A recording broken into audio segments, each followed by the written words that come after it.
Mohon perhatian untuk sebuah himbauan dari Yang Mulia Ketua Mahkamah Agung Republik Indonesia, Profesor Dr. Haji Sunarto SHMH. Dimohon Bapak Ibu sekalian untuk memperhatikannya.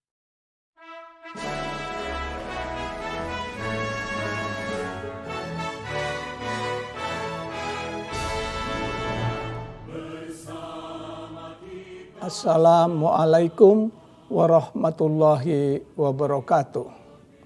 Salam sejahtera bagi kita semua. Om Swastiastu, Namo Buddhaya, salam kebajikan. Bapak, Ibu, saudara-saudara yang saya banggakan.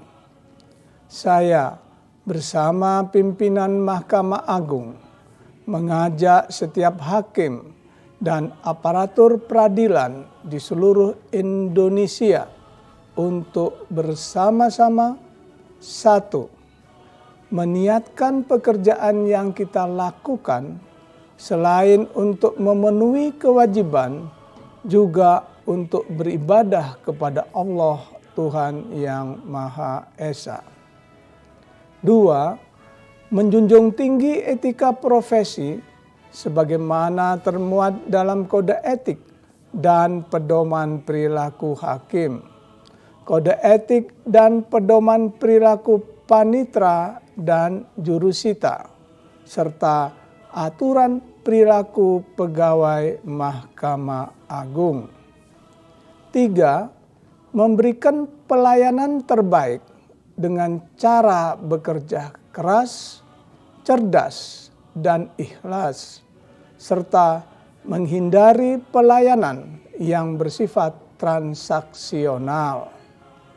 Empat, menghindari perbuatan tercela agar dapat meningkatkan kepercayaan publik terhadap badan peradilan. Lima, memperkuat jiwa korsa agar tercipta rasa persatuan, kebersamaan, dan rasa memiliki organisasi demi terwujudnya peradilan yang agung. Demikian himbauan ini disampaikan. Terima kasih atas perhatian Bapak dan Ibu saudara-saudara sekalian. Semoga Allah Subhanahu wa Ta'ala, Tuhan yang Maha Esa, selalu menuntun kita dalam menjalankan tugas. Amin ya Rabbal Alamin. Wassalamualaikum warahmatullahi wabarakatuh.